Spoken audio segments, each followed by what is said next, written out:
Welcome friends and family. I feel honoured to be asked to speak today. My speech today is called My Career in Real Estate. I'll fast forward to the end of my days at school at the age of 18. I was a very average student. My reports always said that I had a pleasing personality but didn't pay enough attention in class. I left school being head prefect, school captain, football captain, athletics champion and top of the world and very modest. Barely 18, my mother said, "You must go and get a job." My first job was a clerk with Volkswagen Distribution. This job gave me my clerical and telephone skills, speaking to all the car dealers in Victoria every month and driving a new Volkswagen to the country dealers. I was doing the odd motor school, the odd motor show, a little bit of car selling, with the glamorous Jane at my side for company. I may add I had sales training with my dad selling fish and chips. I mean, we worked, my sisters and I, we worked in the shop after school from age, 12 onwards up to 18. We were helping Dad in the shop, and Dad had a great manner with customers, which I paid attention to. At 20 years of age, I was retrenched, which was quite a shock for me from a job. I then applied and got a job as a sales rep with Containers Limited. I was with them about 12 months and they said they wanted to send me to Sydney. So I was very excited at the prospect and came home and told Mum and Dad. And Dad said in Greek, "If you take this job, pack your bags and don't come back." I was employed immediately. That was my big break in life. Mason and Shepherd had a vast rent roll and I made the most of it. The directors at that time had a very lazy approach to sales, which I immediately improved with my enthusiasm and energy. In those days, the world was not frenetic like today. It was a much different place.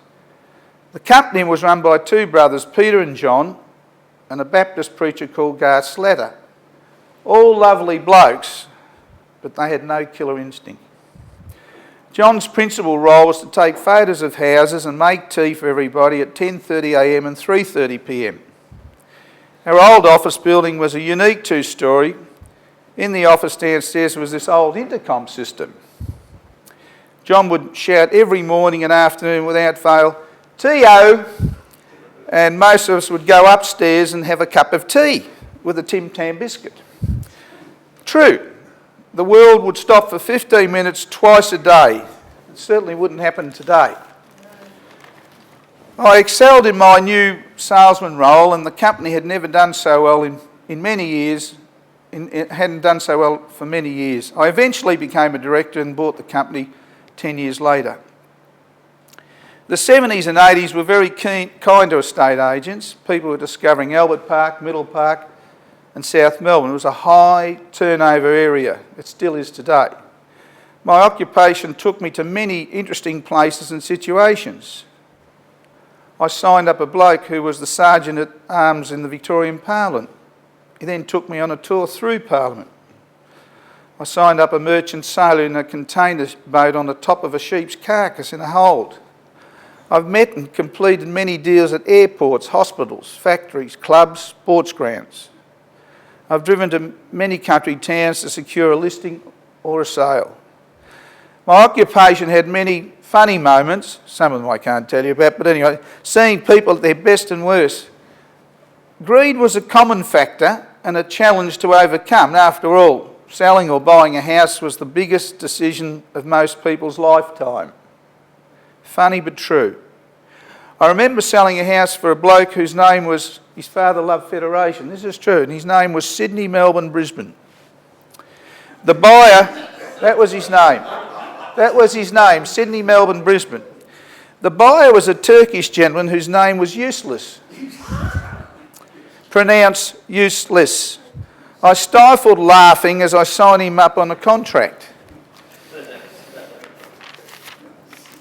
Another time, I was selling a house in Fawcett Street, Albert Park.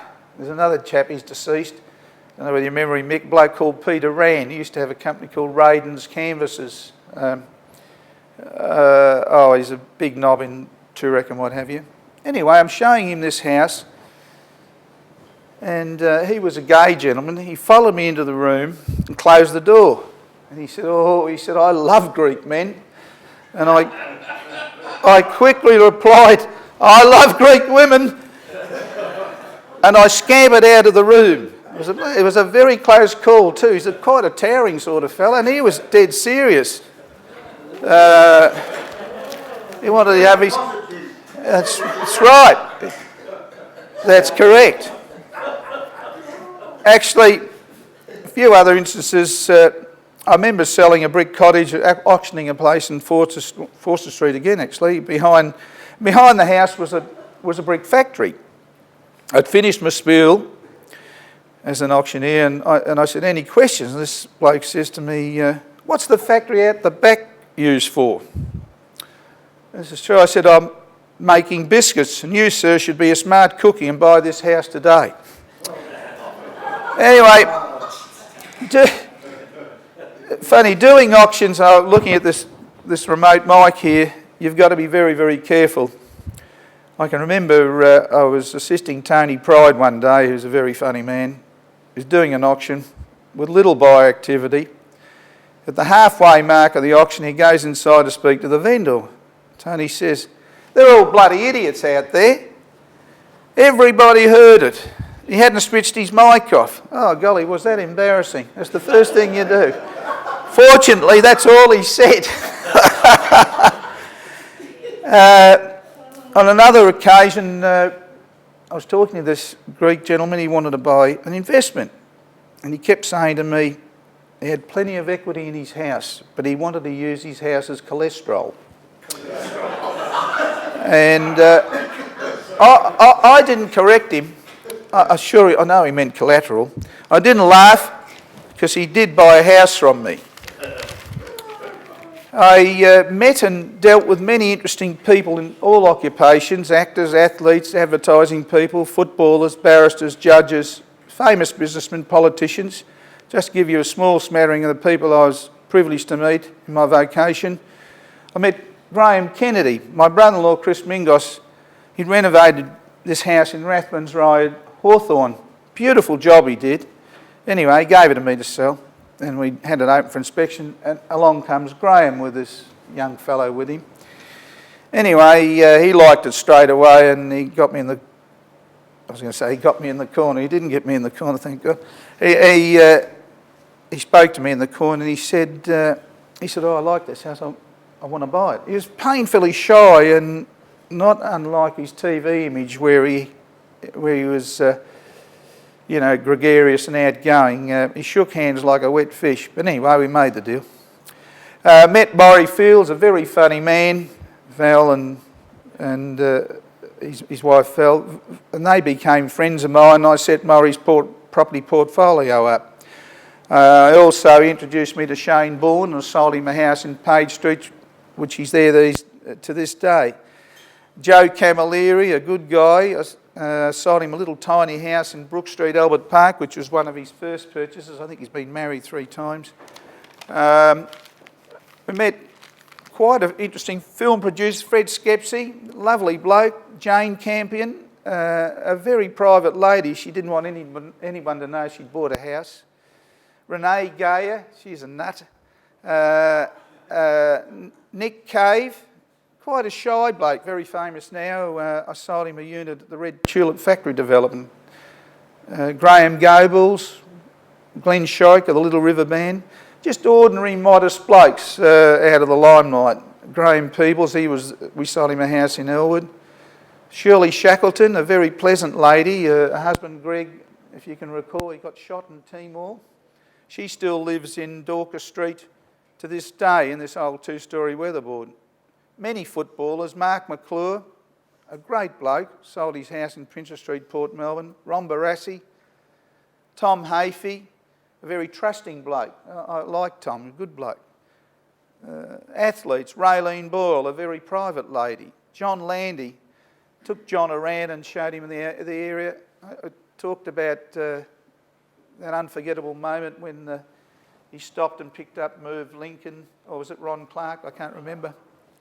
And he said, oh yeah, that was a long time ago, just flipped over it, but very modest, but a lovely guy. Met Sid Patterson, the champion cyclist, a very funny man. Lindsay Fox, I found him excellent to deal with. He was a good bloke. Michael Godinsky, he had this little recording studio in one of the back sub-streets here in Albert Park, where he had Mushroom Records, and he wanted to buy the house next door. This lady was a Greek lady, and she hated him. She didn't want to deal with him. Anyway, I negotiated the sale, but I found him, he was quite a quirky character. Met a lot of legal people.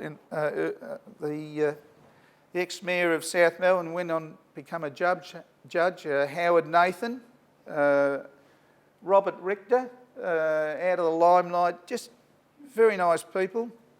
Linda Dessau sold her house in Page Street. She's now new governor. I found her very difficult to deal with. I met Don Chipp.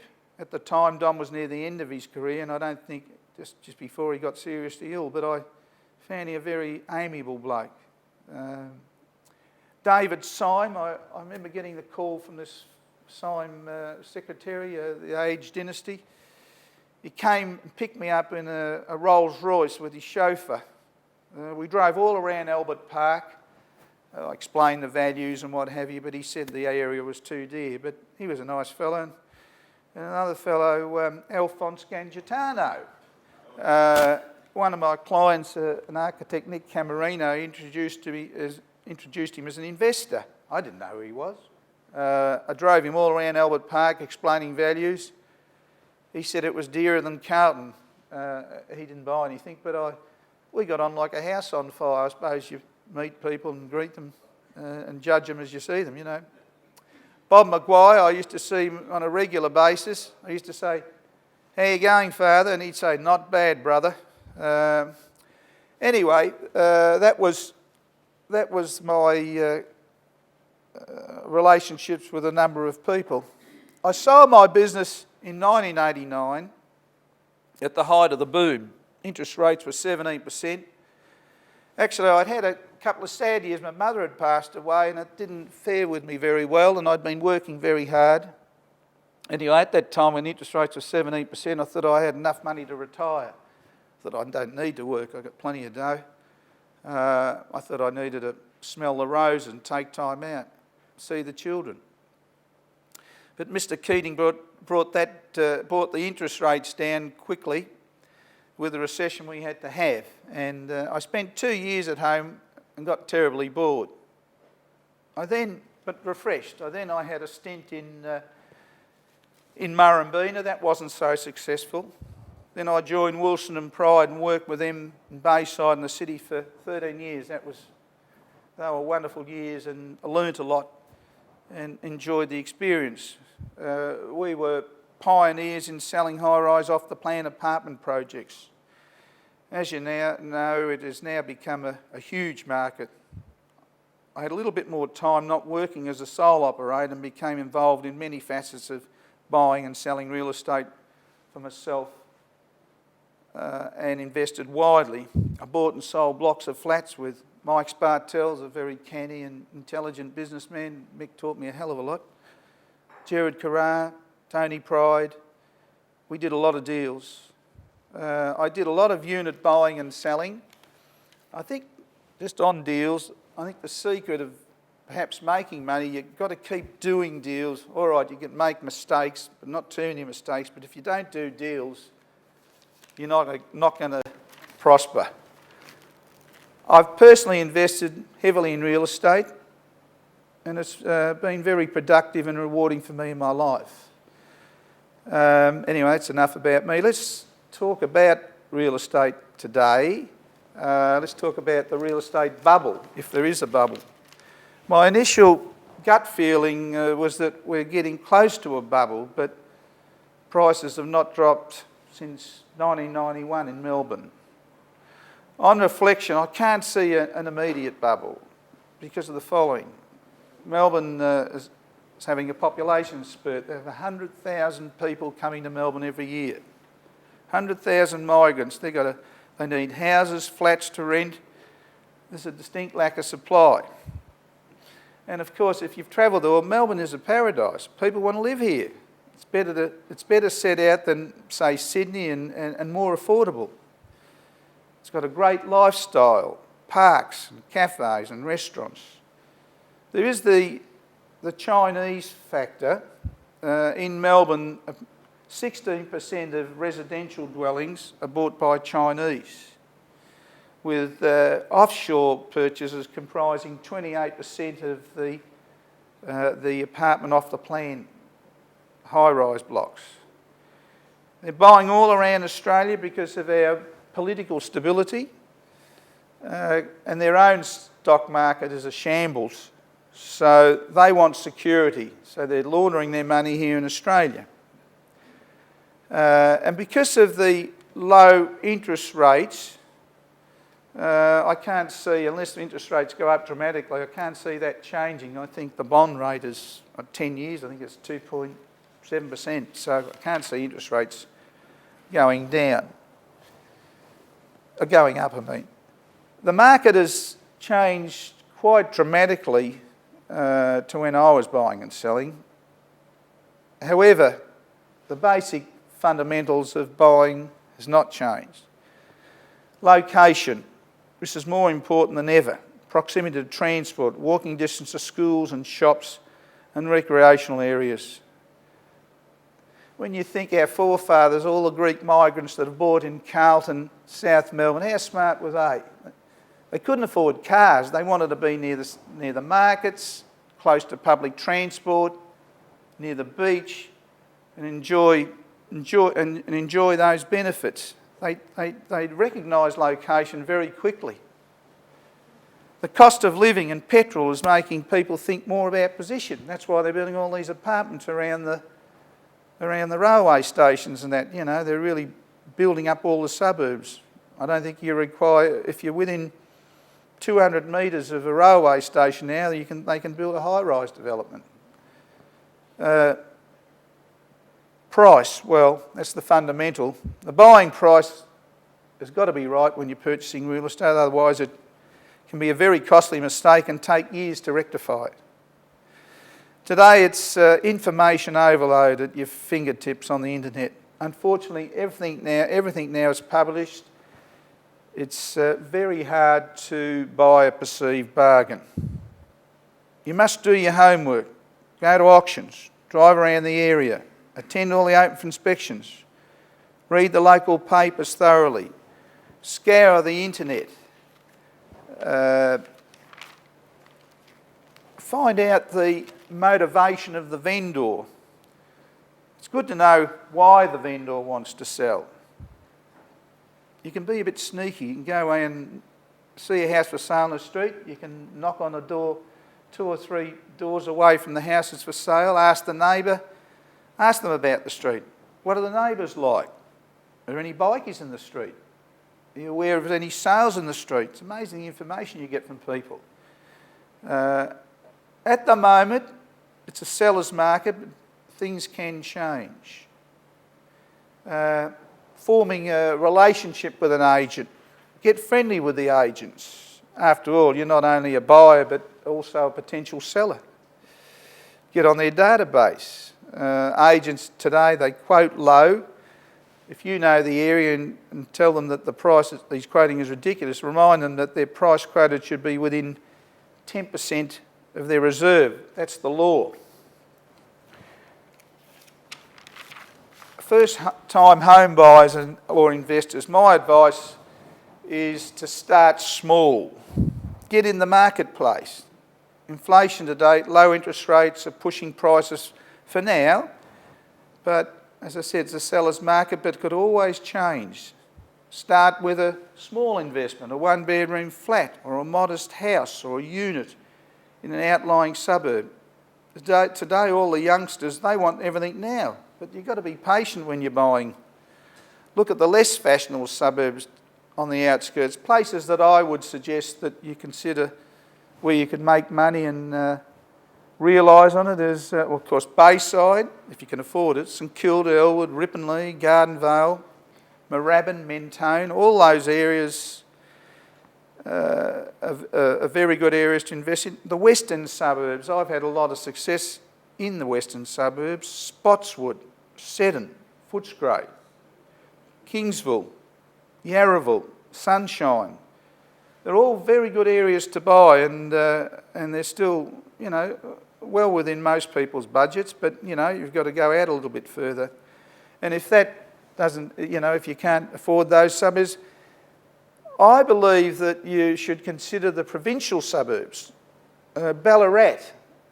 Ballarat is, what, 1 hour on the VR line. You can buy a 3-bedroom house there for $250,000 to $280,000 on a huge block of land, Victorian style. You can buy a 2-bedroom unit there for $140,000 to $170,000 and get a yield. The townhouses, modern townhouses, $390,000 to $450,000. I think Ballarat offers great opportunity to invest. Bendigo. We've had some good success in Bendigo. We've built some new development there, but that's a good area to buy established housing. It's still cheap. Geelong still offers good value. A little bit further out, but still offer good value. It's 1 to 1.5 hours from the city. Making money. The quick buying and selling days, as I said, are over because of stamp duty and capital gains tax. In my opinion, today you have to create value. Flats. Look for a tired flat and a good block of flats. Paint, carpet, minimal things. Change the kitchen taps, cupboard knobs. Make a huge transformation. Pairs of houses, if you can find them. They're very difficult to find pairs. Houses on deep blocks, which are ideal for subdivision. But foremostly, today I think you have to be brave. You can't afford inner Melbourne. Perhaps you should look at Tasmania. I can only speak from experience there. Got a magnificent Tasmanian man there, Mr. Philip Kimber. Welcome, Phil. Good to see you here. Honorary Greek. And I think if you bought in Tasmania and you thought about a 5-year plan, I mean, you can still buy a 3-bedroom brick house there for high 200s. I mean, you just couldn't build a brick house for that amount of money. 2-bedroom flats there, $250,000 to $350,000. I believe that Tasmania is still very, very cheap. Finance, well, I think if you can find something today, my advice, of course, is that you lock in for, I think, 5 years. It's incredible, 4.85% to lock in. You know exactly what you have to pay. I mean, when you think we did a lot of business in the 80s and the 90s and interest rates were 17%, well, it was 4.85%. I mean, it's just incredible, isn't it, Mick? Incredible, unbelievably cheap.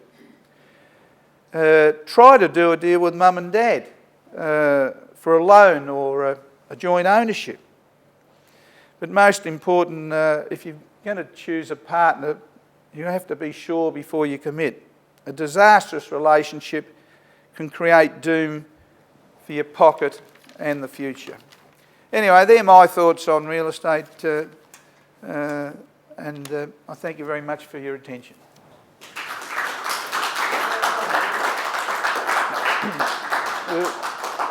Are there any questions you'd like, or can I have a rest? What age were you when you started, firstly with Gowdies and secondly with matronship? I was 20 years of age when I started with Bill, and I was with him about 2.5 years. And Bill, he was a magnificent teacher. He smoothed a lot of my rough edges, and he had his documentation and what have you. I was very privileged to work with Bill. It was unfortunate that we had I had to leave Bill, but I mean, you know, it was just being uncomfortable in the office. His wife ringing all the time and all that sort of stuff. And then I joined Mason and Shepherd, as I said, around 22 and a half, and I was with them, nearly 20 years. And in that time, we did in those times you couldn't, and they were great years for me because we, as a contributing factor to our material success, we did a lot of, aside from selling to the public, we did a lot of buying and selling, and that was how we made a few bucks. You could do it in those days under what they call Section 37. You'd get a permission from the vendor to buy from them after we wouldn't dud them or anything, show them the rate certificate, and they've had an opinion from other agents, and they said, we're happy to sell to you. So we bought quite a lot of stuff. What age were you when you bought your first investment? 22. Jane and I, there was a tenant in those days. It was difficult to get tenants out. We bought a little house in 68 Carter Street, Middle Park, for $6,800. And Jane had to go to the South Melbourne court and stand up to say that she was the owner, and we had to kick this tenant out. He didn't want to go, and it was quite uncomfortable. And anyway, we got them out, and it just shows you how vibrant things were. We bought it $6,800, and I think we sold it. There was a company called Tierra de Fugo, and they were buying real estate in Albert Park, and we sold it about 5 months later for $9,800. Never took more than 5 or 6 days off. I found it very, very difficult, and that was 5 or 6 days in the winter. We'd go with Jane with the boys to Queensland or something, but never away more than 5 or 6 days. And perhaps at Christmas, I found it difficult, Nick. And I was a sole operator, so you had to be there. You had to be there for that listing call, the listing. Do you regret that now? No, I didn't regret it because I took steps. I was fortunate in 19, I'd been working very hard. I reckon I packed 20 years into 10. And it was funny, when I retired in 1989, I'd bought quite a few things over a period of time, and I thought, well, it was time to get out. I don't regret it. It was at the time there was a GFC coming, but I read this article by this Indian fellow, and it was a couple of reasons why I sold the business. My mother had passed away, and that knocked us about a bit. My property manager wanted to leave.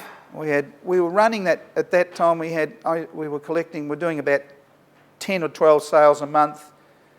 We collected 500 rents, and we ran it with a receptionist and one salesperson. I used to collect the arrears as well as doing the sales. I don't know how I did it actually. Now today they've got a formula that each property manager, they only manage 100 properties. So it just shows you the sacrifices we made. But the reason why, just to finish that, Nick, the reason why I retired too at that point, I had time out, was I wasn't seeing the kids. And the kids had grown up. They were 12, 13 or 14, and I spent time picking the kids up after school, going to watch them play footy, because I had 2 years where I saw them grow up, It's very hard. Well, it's as you know, you're on call all the time. But real estate, I was fortunate. We had the best of it. We only worked 5.5 days, and then you had the cowboys that come in, Hocking and Stewart, that deregulated the industry. They deregulated commission. We had a set scale, and we used to sell a block of flats for $1 million, and we get 26,000. Today, you sell a block of flats, you get 1%, 10,000. Everything's been deregulated. The commissions today, we had a set scale. I believe that agents, how are you going? I believe the agents are doing them now for 0.8%, which is, 1%. You might as well work for nothing. You're selling $1 million properties and getting $7,000 or $8,000. It's ridiculous. Well, Jane was very beautiful.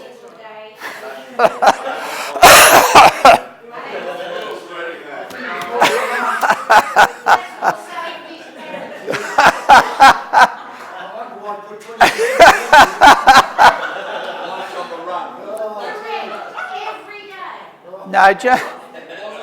I used to switch the phone off and Jane have a sandwich there, the baby on her knee, and I'd hold the baby or something, just say hello to them and all that sort of thing. And I'd go. I did that every day. That is a fact. I think that kept our marriage together because otherwise I'd never see her. Sometimes I'd ring up. And the other thing, Jane and I, my beautiful Jane, 29, we married 44 years, been together 50 years.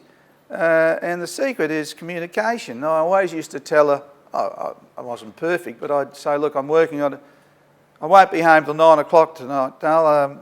I'm going to have a few beers with a bloke. I'm signing him up. I won't be home till 9 o'clock. She only wanted to know that I was safe. And I always kept, because we had kids, you have to be responsible. It was just the way we did it. Well, they'd created a lift-out supplement and they were pushing open for inspection, and in those days they started to get more professional about how they were presenting real estate. And I think I said, my comment was, I like the innovative open for inspection page. Each agent made a bit of a quip and they gave us a free photo and it was good publicity. No, I retained it. I was on, we got what they call a locomotion allowance, was $26. And we got 25% plus 10% or something, yeah. But we didn't have any of that soup. We had holiday pay and all that sort of stuff, but they were low wages, yeah, or lowish. And of course, you remember, it took us a while. Do you remember how things have changed now with the computers and electronics industry? We used to. Do you remember those big phones we used to carry like a brick, and we'd come into the restaurant with this big brick on our shoulders? You'd come into the restaurant with this bloody big brick and put it on the floor. Do you remember that, Mick? When you think the mobile phones now, and how they've and then we had the car radio thing, and unfortunately that's it makes this information overload or instant information, it just puts so much pressure on you now. Yeah, well, everybody can sell houses. Everybody can sell houses. It's getting people's trust and getting the listing. Anybody can sell a house. You just open it up these days, all these youngsters, and take your name and phone number, and they never ring you back. Well, I saw it, just amazing how the area's changed. I had a coffee on Friday with Phil. And I saw this woman. I'd sold a house. I always got a good memory for names and faces. And I said, oh, g'day, Lindley, how you going? She said, oh, Jim Paltos, how great to see you. She said, do you remember you sold me this house in Montague Street? It was the old Morris Dairies. I said, yeah, I remember. It was a little double-fronted weatherboard house with a little extension at the back, a little brick extension, like a little factory. And I think I sold it to them for $27,000. Anyway, subsequent to that, the woman got divorced to this fellow about 10 or 15 years later anyway. Her husband still kept the house, and about 3 months ago, he sold it for $3.2 million. For $27,000, going back to about 1980 odd. $3.2 million. No, he had it rented. He had collected Lancia cars. And anyway, this American bloke bought it. He's a nut too, he's collecting cars, but I can't justify the prices. It's pretty easy. You can actually, you can go online and do the course within a week. And then you just... No, you're not. You won't get... You can do the licence, but you get before they give you the licence, I think you've got to serve at least 12 months in an agency before you get the licence. Like a cadetship? Yeah. But my advice to young people to get into real estate now is that everyone wants to go quick. I think you've got to get into the business. I think the first thing you should become a property manager or work in the... to know how the system works, how and then you see people at their best and worst, and you get an idea of the values, and gives you time to reflect and learn the area, and then you get into sales. People want to just get in there. They see all these agents wearing flash suits and leasing those flash cars, but Light suits. yeah. I mean, unfortunately, there's still room for boutique agents, but the big agents, your Marshall Whites, Jellis Craig, Hocking Stewart, those big agencies are eating everybody alive because they've got huge resources, and they project an image of, that they're covering the whole marketplace. But they are. But they do things like, it's unbelievable real estate now. I mean, Gary Peer, They have, every Monday, it's open to the public. They film their auctions on the weekend, the auctions they've sold, and all the results. They probably might have 20 auctions on the weekend. They've got a big screen up there, and they talk about all the houses they're selling. And then they, if you're not there, then if you're on their data bank, they'll email you. They film it, and then they'll email it to all the buyers. It's incredible. It's an information overload. So you know exactly what's going on. What do you have to do to become an auctioneer? Actually, I've got a good story about an auctioneer, a little bit blue, but I'll never forget. I went to a place in Page Street, Albert Park, and this little rotund sort of fellow comes to the door and opens the door, and I looked at him, and he said, "Oh, I come out." I said, "It's Jan." He said, "What's your name?" He said, "Laurie." I said, "Nice to meet you, Laurie." And as he go on there, anyway, I recognised him. It was the great Laurie Nash, the footballer, and he just got out of the shower and he had this little brunch coat around him, and he had this huge belly, and was sitting on the couch, and I had my secretary Joanne with me, and we sat down, and the lady came out and we were talking about selling a house. He said, he said, "Jim, is this?" "Yes." He said, "I'm Laurie." I said, "Yeah, good to meet you, Laurie." He said, what do you got to do to become an auctioneer these days?" And I said, "Oh, well, you just need a couple of testimonials from." He said, "Testimonials?" He said, "Oh, do you?" He said, "I hope you can't see my testimonials."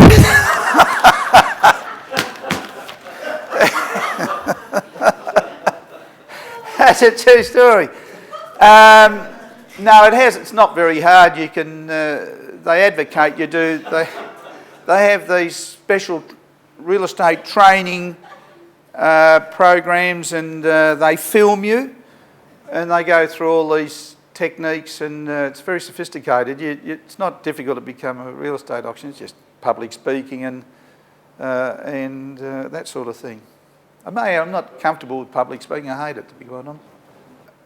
Just an aside, I never mentioned in my speech, I have to thank my wife for my success, because she was the managing director of domestic affairs. I never had to worry about what was going on at home. Jane used to pick the kids up and all that. I was just focused on doing what I was doing. Some people aren't that fortunate to have a partner these days. It's a very demanding.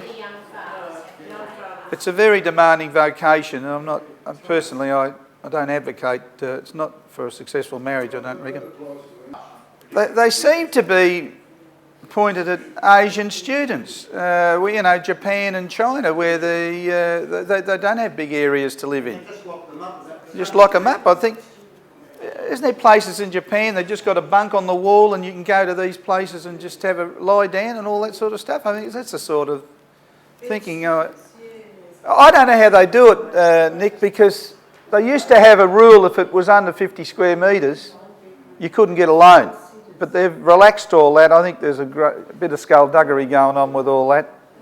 They're pushing the permits through and all that. It reminds you, it has been. Yeah, but that's commercial, not residential. No, I realise that. Well, I think because they're buying online, it's very. I wouldn't want to be a retailer these days. I think they've just the whole. But if you own one of those, you've got a certain. You'd be worried. The return's so high, it wipes out all the profits of the. They don't. They're buying on yields of 3.5% and that. I mean, I don't understand. They're thinking capital gain. I can't see capital gain. I don't. Even though I sold off the plan for 10 years, I'm not a mad rap for off the plan. You've got to be able to understand plans and pace them out. You've got to really measure the things, because you can't see what you're buying, and it's not a good way to buy. And even they say you're saving stamp duty and all, it's nonsense. They build it into the plan, build it into the price. We build it into the price. It's not. I believe you buy something you can see. The thing is,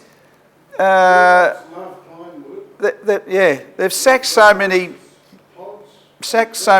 public servants and all that sort of stuff. So there's not the same. Years ago, you'd apply to the council and get a permit.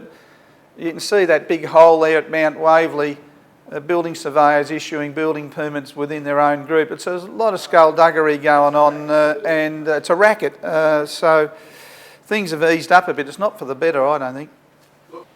I personally think they won't be able to afford. I mean, you do what you can with your children. You help them. I think it's our Greek heritage. We love our children, and they're very fortunate to have parents that have worked hard and can give them a chance.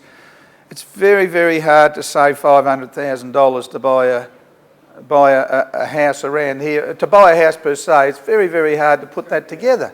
And to answer your question, you know, I have some concern. I don't think they're going to be able. They'll be reliant on inheritances, I reckon. I must confess, when we went to the 100th Greek anniversary in Western Australia, I was very, very impressed with Perth. If I was a young bloke, I'd settle there. I reckon there's opportunity there. Gee, you buy a beautiful house for under $500,000 there. Perth is unbelievable. Unbelievable. Anyway, is that it? Thank you. Thank you. Thank you. Thank you.